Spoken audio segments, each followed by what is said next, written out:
दोस्तों, भ्रष्टाचार को उजागर करने में सबसे अहम रोल रहा है सूचना का अधिकार अधिनियम 2005 का।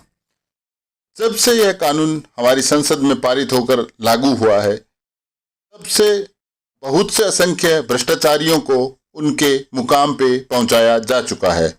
यह एक ऐसा कानून है जिसके माध्यम से आप किसी भी सरकारी विभाग से कोई भी रिकॉर्ड पर उपलब्ध सूचना ले सकते हैं।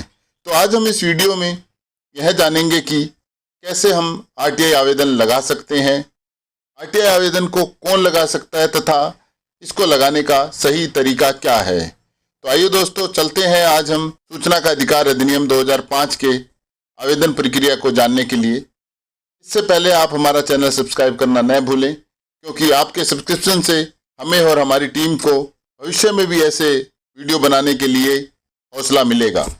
तो दोस्तों, आरटीआई आवेदन भारत का कोई भी नागरिक लगा सकता है, आरटीआई से सूचनाएं प्राप्त कर सकता है तथा उसको उन सूचनाओं के लिए कोई भी कारण बताने की आवश्यकता नहीं है कि उसको वो सूचनाएं क्यों चाहिए। सूचना आवेदन एक साधारण से कागज पर भी वो लिख करके दे सकता है तथा उसके लिए आवेदन शुल्क निर्धारित 10 रुपये किया गया है। वह भी बीपीएल जो परिवार है उनको आवेदन शुल्क भी सरकार की तरफ से माफ किया गया है। तो आरटीआई के लिए महत्वपूर्ण बिंदु केवल यह 5 है जो आप स्क्रीन पर देख रहे हैं। सबसे पहला, लोक सूचना अधिकारी अथवा संस्था प्रमुख। दूसरा, विषय। तीसरा, चाही गई सूचनाएं। चौथा, आरटीआई एक्ट की धारा 6(3) का नियम तथा अंतिम शुल्क तथा आवेदन। यह एक मोटा मोटा परफॉर्मा है जो आप कहीं भी लिख कर रख सकते हैं। अभी आगे मैं इसको सबको एक्सप्लेन करूंगा कि कैसे अपन इसको आगे प्रोसेस करेंगे, परंतु एक साधारण कागज पे इस परफॉर्मा में हमें आवेदन देना है। आरटीआई एक्ट लागू होने के साथ ही इसके अनुसार सरकार ने सभी राजकीय विभागों में सूचना अधिकारियों की नियुक्ति की है। अतः यदि आपको सूचना अधिकारी की जानकारी है तो आप उसको संबोधित करेंगे, अन्यथा प्रत्येक सरकारी संस्था का संस्था प्रधान भी लोक सूचना अधिकारी होता है।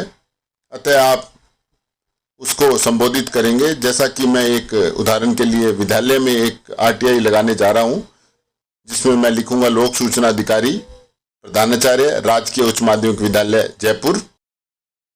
विषय में हमें सिर्फ यह लिखना है, सूचना का अधिकार अधिनियम 2005 के तहत सूचनाएं लेने हेतु। तो यह सबसे महत्वपूर्ण हमारे आरटीआई आवेदन का हिस्सा है कि हमें सूचनाएं क्या लेनी है।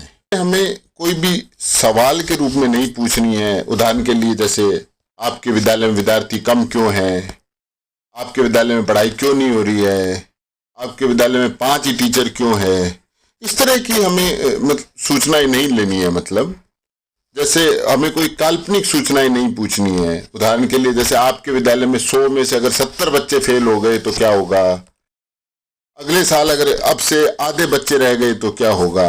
तो इस तरह की इररिलेवेंट सूचनाएं नहीं पूछनी है। सूचनाएं वही मिलती है या वही मांगनी है जो रिकॉर्ड पे उपलब्ध हो। जैसा कि अभी स्क्रीन पे आप देख रहे हैं, मैंने उदाहरण के लिए 2 सूचनाएं लिखी है कि स्टाफ उपस्थिति पंजिका की मई जून 2017 की प्रतिलिपि देवें और विद्यार्थियों को मई जून 18 में कितनी छात्रवृत्ति दी गई तथा उस छात्रवृत्ति को जिन जिन विद्यार्थियों को दिया गया है उनकी लिस्ट हमें आप दें।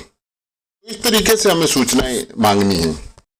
वैसे तो आरटीआई एक्ट ही अपने आप में एक बहुत ही पावरफुल कानून है जो कि विशेषकर भारत के आम नागरिक के लिए बनाया गया है, लेकिन इसमें भी इसकी धारा 6(3) जो है बहुत कमाल की है।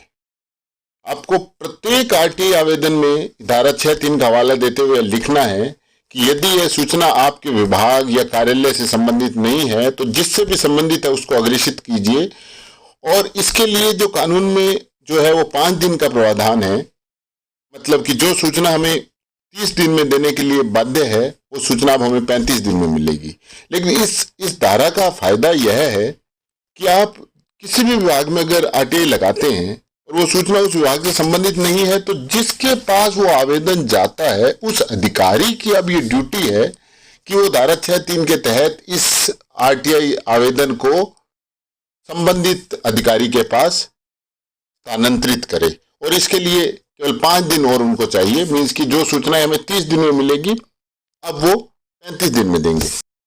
वैसे तो आरटीआई आवेदन का जो शुल्क है 10 रुपये, उसको देने के कई तरीके हैं, पर यदि एक आम आदमी आरटीआई लगाता है तो उसके लिए सबसे बेस्ट तरीका जो है वो 10 रुपये का पोस्टल ऑर्डर, जिसको आईपीओ बोलते हैं, इंडियन पोस्टल ऑर्डर, आपको पोस्ट ऑफिस में मिल जाएगा। आप उसको ला करके, उसमें आपको कुछ नहीं लिखना, पूरा आईपीओ आप खाली छोड़ सकते हैं। उसमें एक साइड में छोटी रिसिप्ट होती है जिसको आप फाड़ करके अपने पास रख लीजिए और दूसरी साइड आप उसके साथ अटैच कर दीजिए। और जो आईपीओ का नंबर है वो आप आवेदन में लिख दीजिए, जो कि बहुत जरूरी है।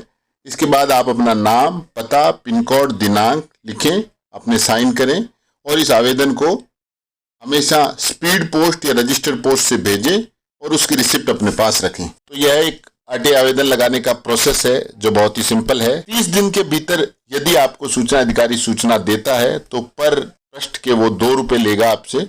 30 दिन के बाद ये सूचनाएं निःशुल्क है और 30 दिन के बाद प्रथम अपील और द्वितीय अपील हम आपको आने वाले वीडियोस में बताएंगे। दोस्तों, गांव में नरेगा है, पीडब्ल्यूडी है, नगर पालिकाएं हैं, विकास समितियां हैं, ग्राम पंचायतें हैं, इन सब के पास जो पैसा आता है वो हमारी जनता का खून पसीने का पैसा है। उसको अधिकारी कहाँ कहाँ किस किस विकास कार्य में लगाते हैं, यह एक सक्रिय नागरिक की रिस्पॉन्सिबिलिटी है कि वो यह जाने कि उसका पैसा कहाँ लगा। उसके घर के बाहर से अगर वो रोड बनी है तो वो उसका कितना पैसा सरकार ने उसमें लगाया है, कितने साल की उसकी मेंटेनेंस है।